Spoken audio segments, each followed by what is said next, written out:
आजमगढ़ समाजवादी महिला सभा का विरोध प्रदर्शन। भाजपा सरकार के प्राथमिक विद्यालय बंद करने के फैसले पर उठाए सवाल। प्रदेश सरकार द्वारा हजारों प्राथमिक विद्यालयों को बंद करने के निर्णय के विरोध में समाजवादी महिला सभा ने आज आजमगढ़ में जोरदार प्रदर्शन किया। प्रदर्शनकारियों ने आरोप लगाया कि यह फैसला गरीब, पिछड़े, दलित समाज के बच्चों को शिक्षा से वंचित करने की सोची समझी साजिश है। महिला सभा की ओर से कहा गया कि यह निर्णय संविधान की मूल भावना के खिलाफ है और इससे देश के भविष्य के साथ अन्याय हो रहा है। उन्होंने महामहिम राज्यपाल से इस निर्णय पर तत्काल हस्तक्षेप करने और इसे वापस लेने की मांग की। सभा का कहना है कि आम जनमानस में सरकार के इस कदम को लेकर गहरा आक्रोश है। इससे पहले भी कुशीनगर और बलिया जैसे जिलों में समाजवादी छात्र सभा इस निर्णय के विरोध प्रदर्शन कर चुकी है। समाजवादी पार्टी ने हमेशा महिलाओं और बच्चों के अधिकारों की रक्षा को प्राथमिकता दी है। पार्टी की सरकारों में महिलाओं के सशक्तिकरण, शिक्षा, स्वास्थ्य और आर्थिक स्वावलंबन को लेकर कई योजनाएं चलाई गईं, जिनका व्यापक प्रभाव पड़ा। आजमगढ़ से ब्यूरो चीफ सरफराज अहमद। किस मामले को लेकर आप हमारा नाम है बबीता चौहान, जो समाजवादी पार्टी महिला सभा की अध्यक्ष हूँ आजमगढ़ से।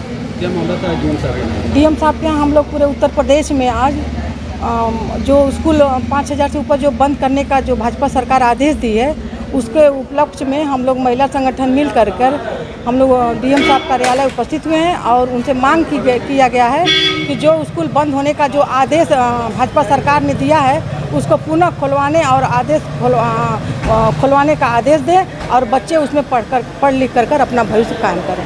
कहा जाता कि हमने नेक काम किया है, जो बच्चों पढ़ाई करते थे, हम पिछड़े लोग मौज करते थे, इसलिए हम उसको बंद। भारतीय जनता पार्टी दबे कुचले गरीब, अल्पसंख्यक और दलितों को, पिछड़ों को ये दबाने का काम कर रही है, प्रयास कर रही है कि जैसे पहले ये कोयरी, कुहार, भर, निषाद जो नाई का काम करता था और राजभर समाज, चौहान समाज जो राजगिरी का काम करता था, जो पहले का जो लोग काम करते थे, वो भाजपा यही चाह रही है कि वो लोग उसी में लपटे रहें और अगड़ों का जो बच्चे, हम लोगों का जो बच्चे, बड़े समाज का जो बच्चे हैं, वो पढ़ लिख कर डीएम, कलेक्टर, आईएएस बने और हमारे बच्चे और दलित के बच्चे पढ़ाई से वंचित करेंगे तो ये शराब के ठेका खोलेंगे, शराब के दुकान पे पीने जाएंगे और ताड़ीपाल बनेंगे। माने तमाम ये कहीं ना कहीं दर्शा रहा है कि इन लोगों से कुछ न कुछ बड़ी करामात करने के लिए सोच रही है सरकार, और ये सरकार गरीबों की विरोधी सरकार है।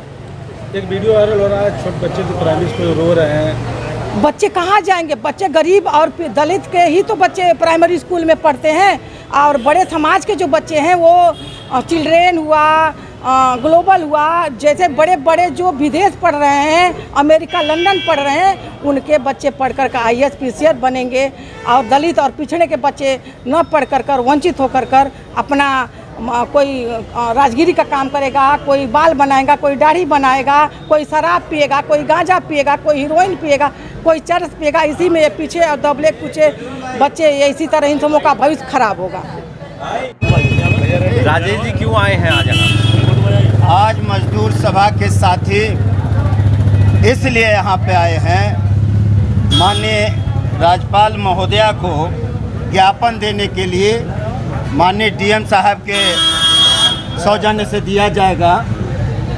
आज जो कारण है यहाँ आने का, जो शिक्षा पे हमला है, उसके लिए हम 5 सूत्री मांगों के ले करके डीएम साहब को ज्ञापन देंगे, माननीय राज्यपाल महोदया जी को, जिसमें हमारी मांग है मनरेगा मजदूर को वर्ष में 300 दिनों का कार्य दिवस और 600 रुपये प्रतिदिन मजदूरी, और दूसरा है श्रम पोर्टल को तत्काल खोल दिया जाए तथा लाभार्थी को उसका लाभ दिया जाए। ये पोर्टल बंद करके रखे हैं जो श्रम का है, ये दूसरा है। तीसरा, पुराने श्रम कानूनों को बहाल किया जाए तथा नए श्रम संहिता को समाप्त किया जाए, ये हमारी तीसरी मांग है। और चौथी, प्रदेश के लगभग 5000 प्राथमिक विद्यालयों को बंद होने से रोका जाए।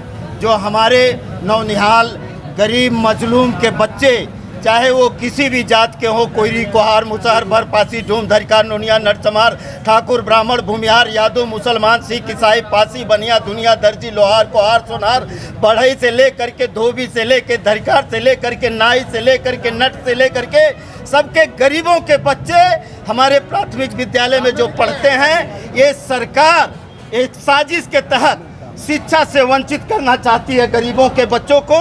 इसलिए हमारी ये चौथी उनसे मांग है, जो प्रदेश के लगभग 5000 प्राथमिक विद्यालय को बंद कर इसको रोका जाए। ये हमारी राज्यपाल महोदया से और सरकार से भी मांग है। और ये 5वीं पुलिस द्वारा दलितों, पिछड़ों, अल्पसंख्यकों का उत्पीड़न बंद किया जाए। ये जो पुलिस के लोग हैं, दलित, पिछड़ों और अल्पसंख्यक का जो उत्पीड़न कर रहे हैं, जो इतना पीड़ित कर रहे हैं, बीजेपी के लोग कह रहे हैं ये जो मर्जर किया जा रहा है वो बेहतर किया जा रहा है, इससे शिक्षा व्यवस्था सुदृढ़ होगी। बीजेपी के लोग, हम ये कहेंगे, गृह मंत्री जी के बेटे प्राइमरी में नहीं न पढ़े हैं, प्रधानमंत्री जी के बेटे है ही नहीं है, मुख्यमंत्री जी के बेटे है ही नहीं है। जिनके पास बेटी बेटियां हैं वो न समझ पाएंगे दर्द कि वो कहाँ पढ़ेंगे, विदेश में पढ़ते हैं। बीजेपी के लोग, बीजेपी के बच्चे जो हैं, उनके एमपी, एमएलए, मिनिस्टर, मुख्यमंत्री, प्रधानमंत्री से लेकर के जो भी राज्यपाल से लेकर के चाहे वो बड़े अधिकारी हैं, उनके बच्चे जा कर के पढ़ रहे हैं विदेशों में, और हम लोग के बच्चों को रोका जा रहा है कि ये अशिक्षित हो जाए। बाबा साहब डॉक्टर भीमराव अम्बेडकर ने कहा था, शिक्षा वो शेरनी का दूध है जो जितना पिएगा उतना दहाड़ेगा। तो ये दहाड़ने से रोकना चाह रहे हैं। जो जा रहे हैं कांवरिया, उनको फूल वर्षा कर रहे हैं, बच्चे रो रहे हैं गेट पे जाके विद्यालयों के, इस पे इनको नहीं दर्द है। इसलिए इस दर्द को समझना पड़ेगा। इसलिए ज्ञापन देना है, 5 सूत्री मांगे, इसीलिए हम लोग आए।